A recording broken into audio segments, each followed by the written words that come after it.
Good day ka-backyard. So, na-set up na natin yung samdo natin. So, pwede na tayong maka-connect using 220 volts no, galing samdon. So, as you can see, this is our ito yung papuntang battery natin, no, para mag-supply ang battery natin ng 12 volts, and then samdon will convert it to 220 volts. So, makikita nyo naman sa ilalim, I don't know if makita nyo, may nakalagay diyan easy output. So yung dalawang yan, yan yung output natin. So diyan tayo magsasaksak ng 220 na any appliances, no.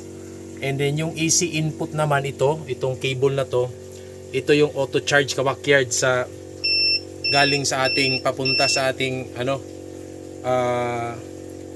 sa Meralco, tapos magcha-charge sa ka-backyard. So kung walang araw, walang charging yung ating MPPT, yung LJoy natin. So ngayon meron kasi may araw.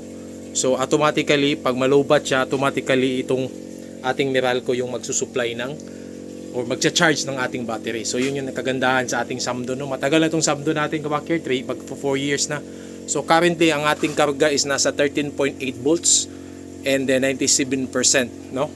So gumagamit tayo ngayon ng ilaw, mga 12 volts. 12 volts ka-backyard, hindi tayo gumagamit ng any 220. So wala tayong 220. So as you can hear sa likuran ko, medyo maingay kasi yun yung ating pump ka-backyard sa ating aerator sa ating munting concrete pond. So ito yung nakakonect ka-backyard, positive, negative. So kung titignan natin, yan yan aerator natin. And then dun din, bali tatlo yun ka-backyard. So naka 12 volts yan. So yung pump sa ating blue drum, 220 yan ka-backyard. So yeah, that's why nag-set up tayo ng samdon para magamitan natin ng 220, no? Kasi yung pump natin is 220 yun. As you can see dito, 220 yan. So hindi pa natin nagamit yung ating battery. So I will set up soon ka-backyard. Ngayon hindi pa. So mga isda natin ka-backyard, no? Kita nyo naman, no? Yan, tilapia. So yan, 12 volts na aerator, napakalakas. So balik tayo dito ka-backyard. Yan. So na-set up na. So pwede natin gamitin. So ito, I don't know kung kaya kong mag-test ka-backyard kasi ako lang mag-isa dito. So AC, lagyan natin sa AC. Yan, naka-AC yan.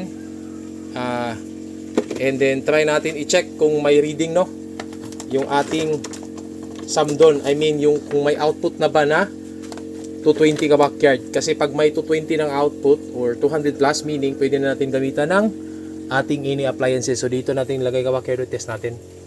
Yan. Ayan. So meron na ka-backyard. So pwede na tayong maglagay ng any appliances or pwede tayong yung pump natin na 220 dito natin ipansak ka-backyard. So ngayon di pa natin ginagamit kasi kakatapos na natin mag-set up, yan, 220 o 230. Yan. Yun.